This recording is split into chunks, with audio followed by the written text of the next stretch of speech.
It's official. Terrifier 2 is my favorite Damien Leone film so far.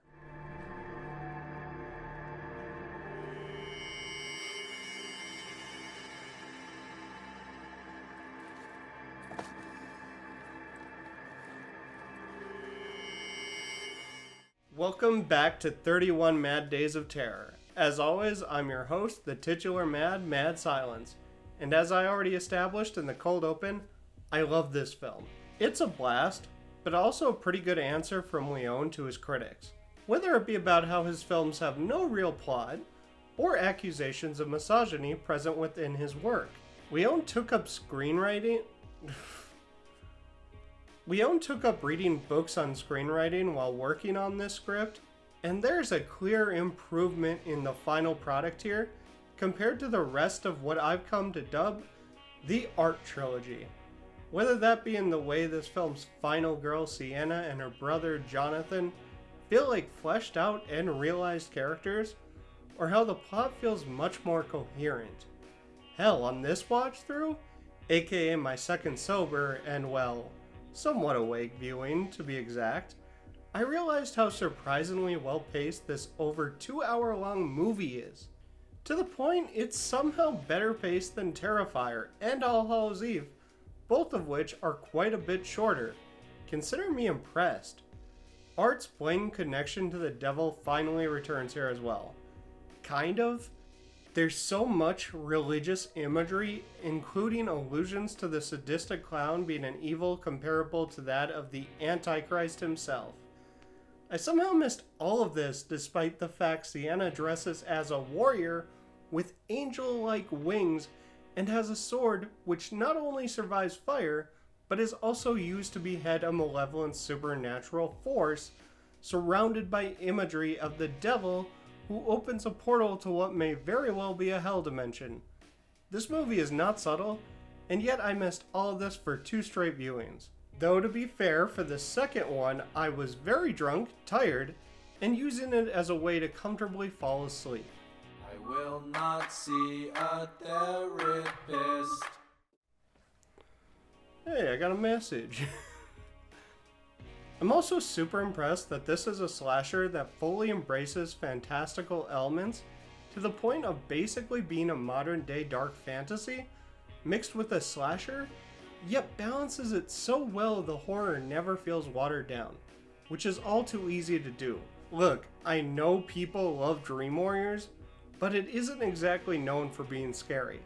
This, however, is still a very disturbing, shocking, and unapologetic film that makes sure the final girl and her younger brother's survival is always in doubt, and that lets you know Art is still out there and that next Halloween he'll be back to continue his reign of terror.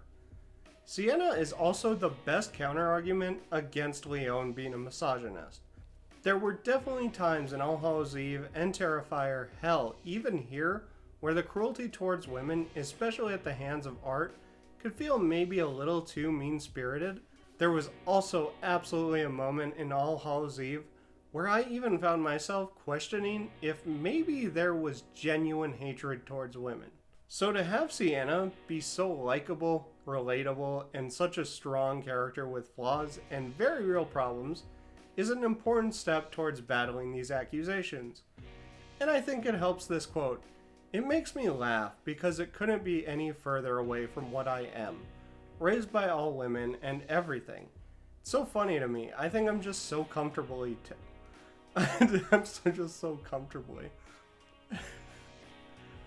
It's so funny to me. I think I'm just so comfortable tackling sexual violence because I was raised by all women that I don't think about those things when I'm doing it. I don't think I'm offending. I'm not trying to offend. So there's really nothing I'm not afraid to show. Not ring hollow. Hell, Art does also stab a man in the dick and rip it out in this one.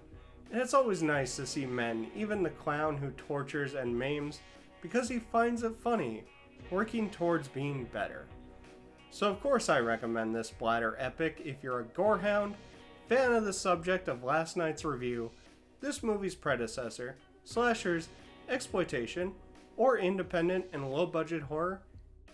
With Terrifier 2 in the bag, we're going to switch gears tomorrow and take a look at a film very important to the creation of the slasher genre.